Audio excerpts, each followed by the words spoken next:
Good day, guys. Day 3 of the Bool, and we are surviving, aren't we? We're here. I'm Drew. This is Juppy. G'day, For those guys. who don't know, At the picnics on Twitter, for those that don't know me. you should know him already, though. Friend of the show. Yes. How you doing? How you pulling up? I'm holding together with plasticine at this stage. It's been a big 3 or 4 days. I'm here with some absolute lunatics, which doesn't help. Yeah. But Definitely doesn't. But I've got to keep myself nice. We're working here today. We're betting away on the end of the rail, so it's been a really interesting couple of days. It's sort of a bit of a reflection of where the whole betting landscape is at the moment, I reckon. Yeah. It's been a really different year. Normally what you find is that the bookmakers off the rails behind us, they bet to a smaller limit than the rails bookies. Yep. And Not normally, this year? well, that's the same issue, but then that normally means they're a bit more competitive. But that's been the direct opposite this year for the first time ever, where they just Not taking a price. well, normally the prices that are over there are probably at least the same as the rails, if not a roll better. Well, this year it's been the opposite. It's been the rails guys that have been leading the charge. And for those who aren't like sort of Jack and Drew and myself, who get to the races a lot, are missing out on a fair bit of value. Like often you'll get the sponsor's price close to it without the commission. But I mean, the Betfair volume's been so good this week. It's been Substantial. Yeah, it's been really good. And even the one thing that stood out to me is the in-play volumes. Massive. Like, they've just been huge, and there's been some absolute turn-ups. Like gold medals the other day apparently traded at 104 and got chinned. It's been a really Favourite yesterday, $1 for about 10k. I think the fourth, the three-way go with the 51 shot getting up. Well, if that doesn't get you trackside punters, I don't know what will, because there's a little edge that you don't get that at home in the bunker in your jocks. Like, you've got to get out here and get down to the 300 or 400 and make sure you're using Betfair for it, because it is a little angle that I don't think enough people are exploiting at the moment, and there's still money to be made there.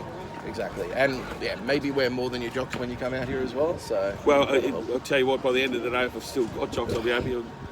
I've still got eyebrows. I mean, for the guys that are betting on the locals, I mean, anyone, all you got to do is look at the results. Like, it's very, very difficult. They got a couple of results yesterday with the 150 to 100 to 1 shot that popped its head through there in the middle, I think, during the day, and there was a couple of slightly rougher results later on. But there was some real bad results, like something like I Am Someone that won yesterday. Like, that would have just been a strip out for him. Like, that was well found. 6s into 5s into 440. Yeah, they and kept coming for it. And it was at that end of the market here. You do need a lot of money to really trim it up at that end, because they know that it is going to be short. They know it's going to be in the market. So to move it again takes a lot. And the problem was, I think everyone on course had heard the innkeeper rumour about the issue that it had during the week. So every bookie was willing to take it on. Well, the one thing that the big surprise for me yesterday betting-wise was, like, I thought he was the best horse in the race, but there was still some question marks with Self-Sense, and there was plenty of money for him, and he was beaten early. Like, that was very un-Self-Sense like that. Rated very well, so did innkeeper. So it was funny, and a couple of really good judges came up to me when that first wave of money came for it, and I actually had a little side wager with a little mate of mine who said, I'll have a pie with you that it starts at 280. Ooh. Thinking that it would get back out, that there might be some money against it, and it just didn't. It was rock solid. It was like 250, 255 on the fair late. So there's been a couple of little angles. It's been a really interesting card, and I can't wait for today. The other thing, Drew, is the biggest winner of the week has been the weather. How good is it? Oh, this is my first Bool. Oh, well, normally here at Warrnambool during May, it's Baltic. Yeah. It's like straight off the ice, and I haven't worn a coat or a vest all week. It's been very mild, and the rest of the state's copped an absolute battering. Bendigo, where I'm from, is copped in between 25 and 35 mil. And I see Graham Hoy, if you aren't following him on Twitter, you should get onto it. He walks the tracks in the Western Districts before each meeting, and he walked this morning. They've had 2 mil here. Yeah. Whereas if you go to Terang, they've had 20. Yeah. So it's still a soft 6. And he says the inside's going to chop out. There's been 300 horses go over it already. So the inside's going to wear out, but it'll be very interesting, and I'm hoping I might get a bit of reverse bias when we get to one of these races later on, Drew. Well, that's what happened by him. Someone. Yeah. Well, miracle ride, but... Well, I'm hoping another miracle today, because it's the same camp. Yeah. And we hope history can repeat itself. Let's go straight into it. Race 1. I know Nico from the trial sheets likes the other half. so had a really good trial in the lead-in. I'm glad you mentioned that, Drew. If you're not getting Nico's trial stuff, you're doing yourself an absolute disservice. Like, he's a young bloke having a go, and he is so diligent. I wanted to have dinner with him earlier in the week. It must have been Tuesday night. He said, "No, mate, I can't come out yet. I've got to do day 3 before I go out." Like, he's just working real hard. Anything that comes up in blue on those sheets is just gold. Yeah. Like, you can't get away with not having that information. And he doesn't force it either. Like, there'll be weeks where he just doesn't put any blue because there's no blue there. No, and he's a good judge. He's grown up around horses. You really need to get on board with that product. It's a really excellent product, and Nico's a great lad, so yeah, definitely do it. Well, that sort of fits into what I was going to do in the first 2. I'm hoping to nearly get the greasy piggy, Drew. I want to lay each of 2. Ooh. In checkered flag and refractory, and get both of those beat if I can. I'm sort of with Murphy's Delight. I think he's got a really good chance, and I can see why Nico's found the other half. So maybe that's what I'll be doing. I'll have them as slightly bigger winners than the others, and the 2 favourites will probably be losers for me. So I'll be happy to sort of take them on. Makes a load of sense to me.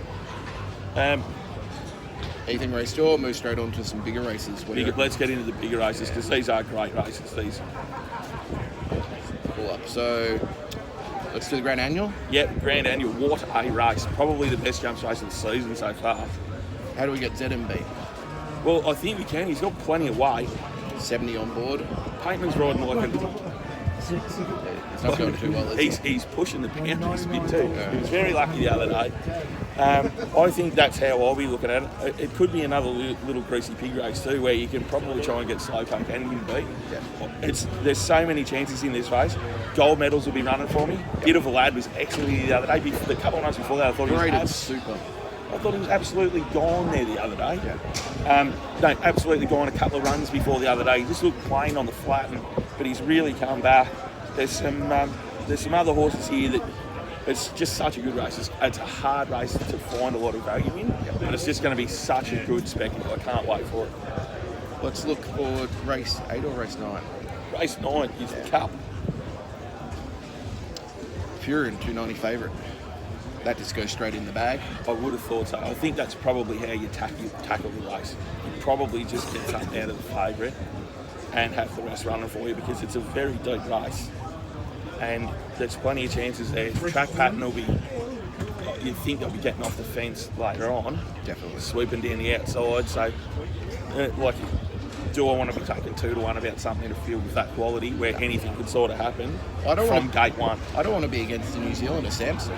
Yeah, well, there's one that you can. Benny Allen's been riding really well. Like, Kerry is a guy that you want to have on your side. So there's a couple of little angles in that race. The other bloke who hasn't been on a particular flash has been the Wizard of the West. They've got him over here. And how good was it to get him beat in the last? It was very handy.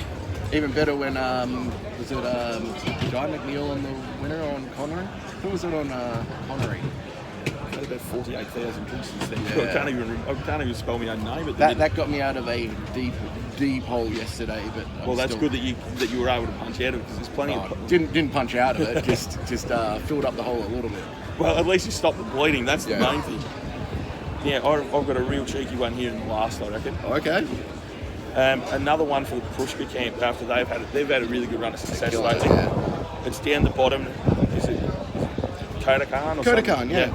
It's got Freddie Kersley on it. It'll be about $10 or $11. I think that is a very nice play. I wouldn't be surprised if this horse starts in the $6.57 range. So a bit early.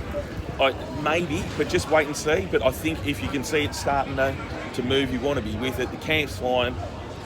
I'm sort of half tipping there might be a bit of a repeat of what we saw yesterday with I Am Someone, where it punch up the inside and don't go around the horse, because you can, unless the fence is completely cooked by that stage, that'd be the only thing that would probably stop it. But if it's not that bad and you can sneak up the inside, I think he's a great little value bet, because I think, as I said, I think he'll start single figures. Definitely. So give me a quick one. With a bookie, I can go up before the race day and ask for best of the best, I've heard. Yeah. What does that entail me to with this horse, for example? Well, that gives you the best of the 3 totes and the best of the top fluctuation, and most bookies will bet you that, because they're just happy for the turnover, and then they can deal with it themselves. Since the FOB came in, which is the Victorian official price, which doesn't come from the course anymore, it comes from the scrape off dynamic odds from the corporates, it's a lot less competitive, so it's more of an attractive product for the bookies. But to balance that out, they bet you the best of the 3 totes as well. So I think it works out to be about 105, 106%.